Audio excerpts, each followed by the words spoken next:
small pieces of information bit by bit, because it can be too difficult to swallow the whole truth. Watch this video and see if you can determine the point at which a Democrat suggests that more laws be broken. Political strength that are being subsidized by taxpayers and have some unfair advantage over perhaps those who share a different belief than you. So, for the record, perhaps these Tea Party groups might share Ms. Belson, Ms. Kenney, and Ms. Gertson. Could you tell us roughly what your annual budget is? Sure. Let's see. In 2010, our budget was $2,453. $2,453 for the entire year? Yes. Okay. 2011, it was $3,371. It's a 50% increase. And in 2012, we did have a grant from Tea Party Patriots that enabled us to promote our organization, so we did have approximately $9,000 that year. Wow. 9,000. Okay, Ms. Kenney. Forgive me for laughing. Our annual budget is in the negative. Uh-oh. Are you a Democratic organization? The first year, we had a minus $1,300. The second year, I don't remember. Those were from legal fees to actually begin the process of filing for a 501c4 and other types of activities. So basically the harassment and illegal questions that you were asked caused your organization to deficit spend to try and defend its constitutional right and equal protection under the law? Yes, because it also dried up our ability to have people participate in a structure where they could donate. Thank you. Ms. Gerson, how about your budget? Well, I don't have the exact numbers, but I can tell you that we have less than $5,000 at the end of each month, roughly.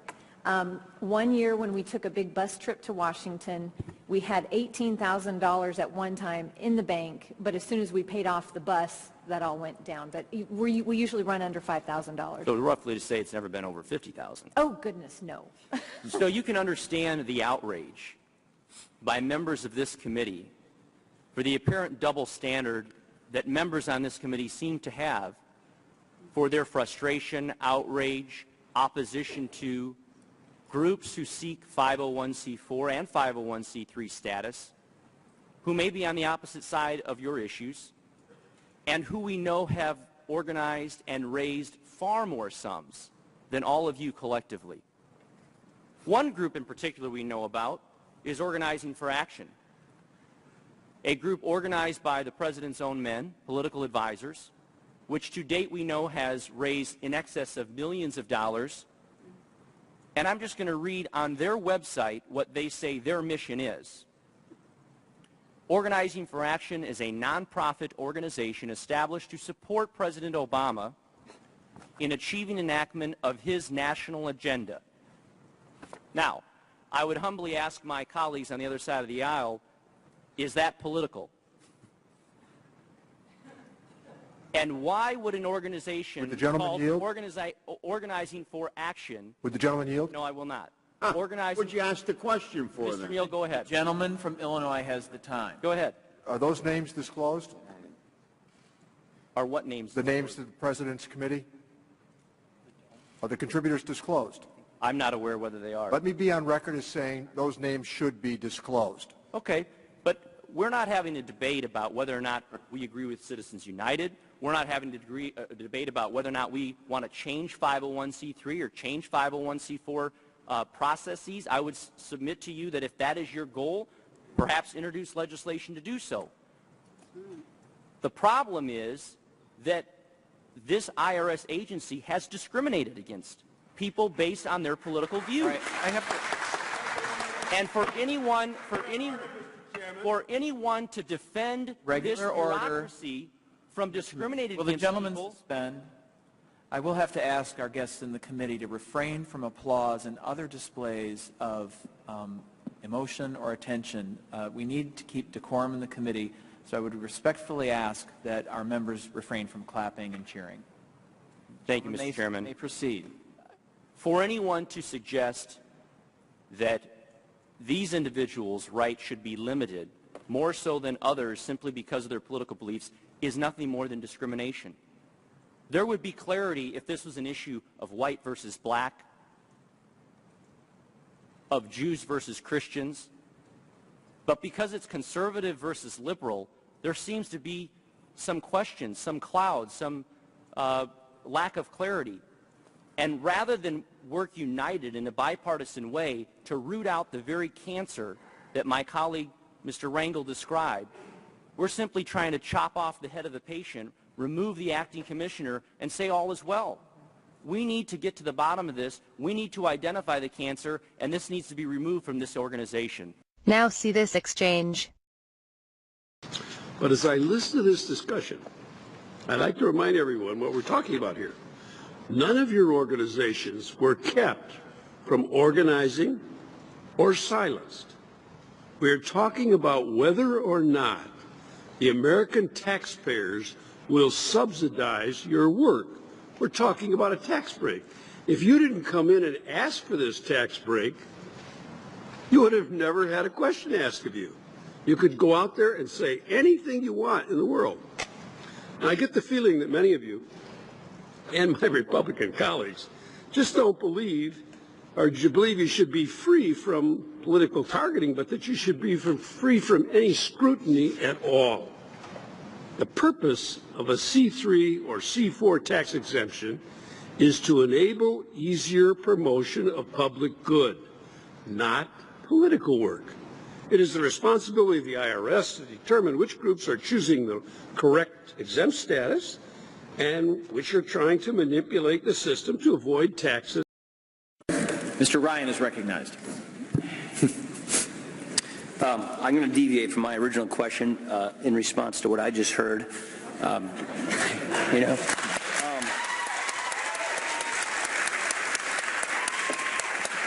Mr. Chairman, welcome to Washington. The committee will be in order. Ryan has the time. We heard Gingrich, we heard Bush. Mr. Chairman. We had the former IRS Commissioner Schulman, who knew about the political targeting long before Congress was told, since implied that the organizations were responsible for the targeting because they chose to apply for tax-exempt status. So you're to blame, I guess, is the message here. Do you think that you were targeted based upon your political beliefs, your religious beliefs, or just because you chose to apply? Our beliefs, our views. We had the acting Commissioner Miller here a couple of weeks ago, and we asked him, did groups with the word organizing or progressive in their name, were they targeted? The answer was no. We do know, this is one of the facts we now know, people were singled out because of their beliefs. Back to my original line here. Mr. Kokagi, thank you, sorry. Okay. You're 29 months? 29 months and counting. And counting. You haven't been approved yet. I've not been approved. You've been asked, one of your inquiries, 90 questions, asking you to provide a list of your members and donors, the political affiliation of your mentors, and your political position on virtually every issue important to you. Yes, sir. You're teaching Montesquieu, Cicero, Augustine, de Tocqueville, Washington, and it's 29 months in waiting, right? Yes, sir. Okay, Mr. Eastman, I just want to get this one nailed down. Dr. Eastman, excuse me. You have proof that the IRS, an individual or a group of individuals at the IRS committed a felony. You have proof to this, and nothing has occurred to seek or find justice. Is that correct? That's correct. Federal law requires that we be notified if there's an indictment brought. We have not been.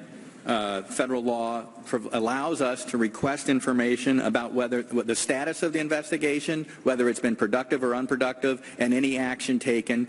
We were refused to respond any answer to that request as well.